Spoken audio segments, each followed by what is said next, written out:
So ആദ്യം തന്നെ എല്ലാ സ്റ്റുഡൻസിനും ഒരു all the best. KEAM exam എഴുതാൻ പോകുന്ന എല്ലാ സ്റ്റുഡൻസിനും ഓൾ ദ ബെസ്റ്റ്. നിങ്ങൾക്ക് നന്നായിട്ട് എഴുതാൻ പറ്റട്ടെ. ഓക്കെ, അപ്പോൾ നമുക്ക് സ്റ്റാർട്ട് ചെയ്യാം. അപ്പോൾ ഞാൻ കുറച്ച് ടിപ്സ് പറയാൻ വേണ്ടിയിട്ടാണ് ഈ വീഡിയോ ചെയ്തിട്ടുള്ളത്. ജസ്റ്റ് നമുക്ക് നോക്കാം. ആദ്യം തന്നെ നിങ്ങൾ മനസ്സിലാക്കേണ്ട കാര്യം, നിങ്ങളുടെ എക്സാം ഇപ്പോൾ 2 to 5 നടക്കുന്നതെങ്കിൽ നിങ്ങൾ അറ്റ്ലീസ്റ്റ് ഒരു 12:30 ആ ടൈം ആകുമ്പോഴെങ്കിൽ നിങ്ങൾ അവിടെ എത്തിയിരിക്കണം. എന്തായാലും നിങ്ങൾ അവിടെ എത്തിയിരിക്കണം. ഞാൻ എന്താ പേഴ്സണലി പറയാൻ, ട്രാഫിക് ബ്ലോക്കോ പല ഇഷ്യൂസും ഇപ്പോൾ മഴക്കാലമൊക്കെയാണ്, ഭയങ്കര സീനാണ് ആവുക. അപ്പോൾ അതുകൊണ്ട് നിങ്ങൾ കൃത്യമായിട്ട് എന്താക്കുക, അറ്റ്ലീസ്റ്റ് ഈ ഒരു ടൈം നല്ല നേരത്തെയെങ്കിലും നിങ്ങൾ എത്തും. ഇതിന് മുന്നേ എത്തിയാലും കുഴപ്പമില്ല, മാക്സിമം നിങ്ങൾ ആ ഒരു ടൈമിലോട്ട് എത്തുക. അല്ല അതിന് തൊട്ട് മുൻപ് എത്തുക, അല്ലെങ്കിൽ ഒരു 30 മിനിറ്റ്സ് മുമ്പ് അങ്ങനെ എത്തിക്കഴിഞ്ഞാൽ നമ്മൾ ലേറ്റ് ആയിക്കഴിഞ്ഞാൽ നമ്മൾ പഠിച്ച കാര്യങ്ങളും എല്ലാ കാര്യങ്ങളും നമുക്ക് മറന്നു. അത് നമ്മൾ ടെൻഷനും കാര്യങ്ങളൊക്കെ ആയിക്കഴിഞ്ഞാൽ പിന്നെ എക്സാം എഴുതാമെന്നുള്ള എല്ലാ മൂഡും എല്ലാം പോയി കിട്ടും. അപ്പോൾ കൃത്യമായിട്ട് ഫസ്റ്റ് നിങ്ങൾ നേരത്തെ എത്താൻ ശ്രമിക്കുക.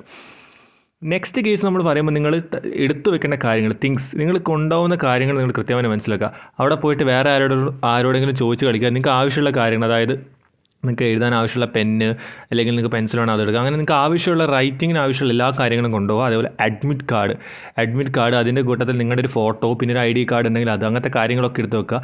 മാക്സിമം കാര്യങ്ങൾ നിങ്ങൾ കൃത്യമായിട്ട് എടുത്ത് വെക്കുക. ഇതൊക്കെയാണ് നമുക്ക് എക്സാമിന് ഏറ്റവും പ്രധാനപ്പെട്ട ആവശ്യമുള്ള കാര്യങ്ങൾ. ഓക്കെ, ഇത്രയും കാര്യങ്ങളാണ് നിങ്ങൾ ഫസ്റ്റ് സ്റ്റെപ്പ് തന്നെ ചെയ്യേണ്ടത്. നിങ്ങൾക്ക് ചെയ്തു നോക്കാൻ വേണ്ടി പെന്നും കാര്യങ്ങളൊക്കെ നിങ്ങൾ കൊണ്ടുപോകുക. അതിന് അവിടെ നിന്ന് തരുമെന്ന് എനിക്കറിയില്ല, കാരണം നിങ്ങൾ കൃത്യമായിട്ട് നിങ്ങളുടെ കാര്യങ്ങളൊക്കെ നിങ്ങൾ കൃത്യമായിട്ട് ഇത് ചെയ്യാം. നെക്സ്റ്റ് സ്റ്റെപ്പാണ് പറയാവുന്നത്,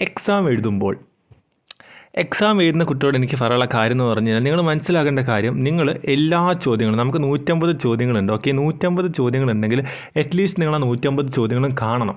ഓക്കെ, ഒരിക്കൽ നിങ്ങൾ ഓർഡർ വൈസ് ചെയ്ത് പോകുന്ന ഒരു നിർബന്ധമില്ല. 1 കഴിഞ്ഞ് 2 ചെയ്യണം, 3 അങ്ങനെ ഒന്നുമില്ല. നിങ്ങൾക്ക് ഇഷ്ടം ഏതാണോ അവിടേക്ക് പോവുക. ഫിസിക്സിൻ്റെ സെക്ഷനാണ് ആദ്യം ചെയ്യാൻ ഇഷ്ടമെങ്കിൽ ഫിസിക്സ് എടുക്കുക, കെമിസ്ട്രി ആണ് ഇഷ്ടമെങ്കിൽ കെമിസ്ട്രി എടുക്കുക, മാത്സ് ആണ് ഇഷ്ടമെങ്കിൽ മാത്സ് എടുക്കുക. ഒക്കെ നിങ്ങളുടെ ചോയ്സാണ്. അപ്പോൾ നിങ്ങൾക്ക് കോൺഫിഡൻ്റ് ആയിട്ടുള്ള സബ്ജക്റ്റും ചാപ്റ്റേഴ്സും, അതായത് ഇപ്പോൾ ഫോർ എക്സാമ്പിൾ ചില ആൾക്കാർ നല്ല കോൺഫിഡൻസ് ആയിരിക്കും. ഇപ്പോൾ സ്ട്രൈറ്റ് ലൈൻസ് തുറ ചാപ്റ്റർ, ആ ചാപ്റ്ററോട് തേടി പോകുക. അവിടുത്തെ ക്വസ്റ്റ്യൻസ് ഉണ്ടോ, 1-2 ചോദ്യം ഉണ്ടാവുമായിരിക്കും. ആ ചോദ്യങ്ങൾ നിങ്ങൾ ചെയ്തോ. നിങ്ങൾ അങ്ങനെ ആയിരിക്കണം പോകണം, നിങ്ങളുടെ രീതിയിൽ പോകണം. ഓക്കെ, നിങ്ങൾക്ക് ഏറ്റവും കോൺഫിഡൻസ്, കാരണം കോൺഫിഡൻസ് കൂട്ടി പോകുന്നതാണ്, അല്ലാതെ കോൺഫിഡൻസ് കുറച്ച് പോകുന്നതല്ല.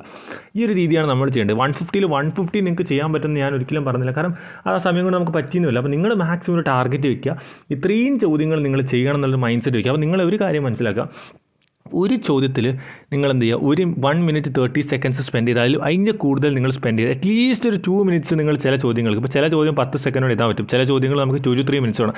നിങ്ങൾ അറ്റ്ലീസ്റ്റ് ഒരു 2 minutesന് ശേഷം വീണ്ടും ആ ചോദ്യം ചെയ്ത് സമയം കളയരുത്, വീണ്ടും അടുത്ത ചോദ്യത്തിലോട്ട് പോകുക. കാരണം ഞാൻ പറയില്ല, നമ്മുടെ കീം എക്സാമിൻ്റെ പാറ്റേൺ എന്ന് പറഞ്ഞാൽ എന്നും ഞാൻ പറഞ്ഞിട്ടുണ്ട്, എന്താണ്, നമുക്ക് മോഡറേറ്റ് ക്വസ്റ്റ്യൻസ് ഉണ്ടാവും, ടഫ് ക്വസ്റ്റ്യൻസ് ഉണ്ടാവും, ഈസി ക്വസ്റ്റ്യൻസ് ഉണ്ടാവും. ഈസി മോഡറേറ്റ് ക്വസ്റ്റ്യൻസ് ഇനിയിപ്പോൾ കുറച്ചാണെങ്കിൽ കുറച്ച് അത് ചെയ്തെടുക്കുക എന്നാണ് നമ്മുടെ രീതി. ഓക്കെ, കൂടുതൽ സമയം ടഫ് ക്വസ്റ്റ്യൻസിൽ ഇൻവെസ്റ്റ് ചെയ്തിട്ട് ഈസി മോഡറേറ്റ് ക്വസ്റ്റ്യൻസ് ചെയ്യാതെ സമയം കളയരുത്. അപ്പോൾ ഈസി മോഡറേറ്റ് രീതിയിലുള്ള ക്വസ്റ്റ്യനുകൾ കണ്ടെത്തി അത് ചെയ്യാമെന്നാണ് നമ്മുടെ സ്കിൽസ് ഇവിടെ യൂസ് ചെയ്യേണ്ടത്. ടഫ് ക്വസ്റ്റ്യൻസ് ലാസ്റ്റിലോട്ട് വെച്ചേക്കുക. അപ്പോൾ ആ ഒരു രീതിയിലാണ് പോകേണ്ടത്. പിന്നെ ഞാൻ വീണ്ടും പറയാലോ, നിങ്ങളിപ്പോൾ കെമിസ്ട്രി ഒക്കെ പോലെ അത്യാവശ്യം തിയറി പാർട്ടുകളൊക്കെ ഉണ്ടാവേണ്ടതാണ് കെമിസ്ട്രിൻ്റെ അകത്ത്. നമുക്ക് പക്ഷേ നോക്കി തന്നെ ഓപ്ഷൻസ് മാർക്ക് ചെയ്യാൻ പറ്റുന്ന രീതിയിൽ ക്വസ്റ്റ്യൻസ് ഉണ്ടാവും. അതുപോലെ ഫിസിക്സിനകത്ത് തിയറി കുറവാണെങ്കിലും ഫിസിക്സിൽ ആ ഒരു മോഡൽ ഉണ്ടാവും. അതേപോലെ തന്നെ മാത്സ് മിക്കവാറും നമുക്ക് നല്ല രീതിയിൽ ഒബ്ജക്റ്റീവ് ചെയ്തിട്ടുള്ള കിട്ടുന്ന ക്വസ്റ്റ്യൻസ് ആയിരിക്കും ഉണ്ടാവുക. അപ്പോൾ ഏതൊരു ചോദ്യമാണെങ്കിലും വളരെ സിസ്റ്റമാറ്റിക് ആയിട്ട് നിങ്ങൾ എന്ത് ചെയ്യുക, ഇപ്പോൾ ക്വസ്റ്റ്യൻ്റെ അകത്ത് ഇപ്പോൾ വാല്യൂസ് വന്നിട്ടുണ്ടാവും 6 അല്ലെങ്കിൽ എന്തെങ്കിലുമൊക്കെ force equal 6 and mass equal 7 അങ്ങനെ നിങ്ങൾ ആ ഫോഴ്സ് ഈക്വൽ ടു അങ്ങനെ ഒന്നും എടുത്ത് എഴുതണം. നിങ്ങൾ അവിടെ ക്വസ്റ്റ്യനിൽ കാണുക എന്താണ് നിങ്ങൾ അപ്ലൈ ചെയ്യേണ്ട ഫോർമുല, ആ ഫോർമുല ജസ്റ്റ് ഇവിടെ എഴുതുക, അവിടുന്ന് ജസ്റ്റ് ഇങ്ങോട്ട് സബ്സ്റ്റിറ്റ്യൂട്ട് ചെയ്യുകയാണ് ചെയ്യേണ്ടത്. അല്ലാതെ വളരെ സ്റ്റെപ്പൊന്നും ചെയ്യരുത്, വളരെ മിനിമലാക്കുക സ്റ്റെപ്പ്. എന്നാലോ നിങ്ങൾ സ്കിപ്പ് ചെയ്യാതെ പതിയെ മിനിമലായി ചെയ്യുക. കാൽക്കുലേഷൻസ് ചെയ്യുമ്പോൾ വളരെ സൂക്ഷിച്ച് ചെയ്യുക, കാൽക്കുലേറ്ററൊന്നും ഇല്ല. അതുകൊണ്ട് കാൽക്കുലേഷൻസ് നമ്മൾ സെൽഫായിട്ടാണ് ചെയ്യുന്നത്, തെറ്റിപ്പോവാതിരിക്കുക. അപ്പോൾ നമ്മൾ ഈ പോയിന്റ് വരുന്ന കാൽക്കുലേഷൻസ് ഒക്കെ എന്ന് പറഞ്ഞാൽ സത്യം പറഞ്ഞാൽ അധികം കട്ട് ചെയ്ത് പോകാനുള്ള കാര്യങ്ങളാണ് വരാറ്. നിങ്ങൾക്ക് പ്രീവിയസ് ഇയർ ഒക്കെ എടുത്ത് നോക്കിയാൽ നിങ്ങൾക്ക് മനസ്സിലാക്കുക, പല ക്വസ്റ്റ്യൻസ് അത് കട്ട് ചെയ്ത് പോകാനുള്ള ടൈപ്പാണ്. അപ്പോൾ നിങ്ങളത് ശ്രദ്ധിക്കുക, മൈൻഡിൽ വെക്കുക. ചിലപ്പോൾ നമുക്കൊരു ക്വസ്റ്റ്യൻ ഇപ്പോൾ തന്നിട്ടുണ്ടാവും 0.6 into 7 divided by 0.2. നിങ്ങൾ ഈ 0.6 into 7 ഒക്കെ ചെയ്തിട്ട് ഡിവൈഡ് ബൈ എന്നൊക്കെ ചെയ്യുന്നതിന് പറ്റും. ഇവിടെ നിങ്ങൾക്ക് ജസ്റ്റ് ഇങ്ങനെ എന്തൊക്കെ കട്ട് ചെയ്യാൻ പറ്റും. 0.2 into എന്താണ് 3 ആണ് കട്ട് ചെയ്യാൻ, ആൻസർ 21 കിട്ടും. അപ്പോൾ നമുക്ക് കട്ട് ചെയ്യാനുള്ള ടൈപ്പ് ചോദ്യങ്ങൾ കൂടുതലും വരും. അതും കൂടി നിങ്ങൾ മനസ്സിലാക്കുക, ലോജിക്കലി അത് ശ്രദ്ധിക്കുക. പിന്നെ ഏതൊരു ചോദ്യം കണ്ടാലും നിങ്ങളുടെ ആ ചോദ്യത്തിൻ്റെ ഓപ്ഷൻസ് കൃത്യമായിട്ട് നോക്കണം. ഓപ്ഷൻസ് എന്തുകൊണ്ടാണ് ഞാൻ നോക്കാൻ പറയാൻ കാരണം വെച്ചാൽ ഓപ്ഷൻസിൽ സിമിലാരിറ്റി ചെക്ക് ചെയ്യണം. എന്ന് വെച്ചാൽ ഓപ്ഷൻസ് ഇപ്പോൾ നല്ല വേരിയേഷൻ, ഇപ്പോൾ ഒരു ആൻസർ 1 ആണ്, മറ്റേത് 5 ആണ്, മറ്റേത് 7 ആണ്, മറ്റേത് 12 ആണ്, അങ്ങനെ ഒരു വലിയ വേരിയേഷൻ ഒന്നും കുഴപ്പമില്ല. ഇപ്പോൾ 1.2 1.3 ഒക്കെ ആണെങ്കിൽ കാൽക്കുലേഷൻസ് കുറച്ചും കൂടി സൂക്ഷിച്ച് ചെയ്യണം. അപ്പോൾ ഓപ്ഷൻസും കാര്യങ്ങളൊക്കെ നോക്കുക. പിന്നെ ഓപ്ഷൻ എലിമിനേഷൻ മെത്തേഡ് നോക്കുക. കറക്കി കുത്തുന്നത് കഴിയുന്നതും കുറയ്ക്കുക. നിങ്ങൾ മാക്സിമം പോയാലൊരു 3 to 5 ക്വസ്റ്റ്യൻസ്, മാക്സിമം 5 ക്വസ്റ്റ്യൻസ് നിങ്ങൾ കറക്കി കുത്തിക്കോ.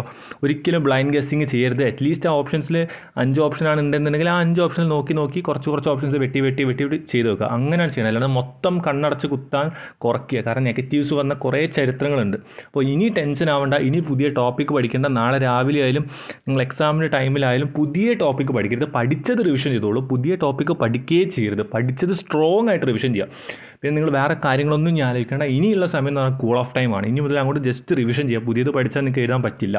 അപ്പോൾ വളരെ സിസ്റ്റമാറ്റിക്കായിട്ട് ഇരിക്കുക, റിവൈസ് ചെയ്യുക, നല്ല കോൺഫിഡൻ്റ് ആയിട്ടിരിക്കുക. എനിക്ക് പറ്റും, ഐ ക്യാൻ എന്ന് വിചാരിച്ചിട്ട് തന്നെ പോവുക. നമ്മൾ ബാക്കി കാര്യങ്ങളോ ടഫാവോ ഈസിയാവോ ഒന്നും ചിന്തിക്കേണ്ട.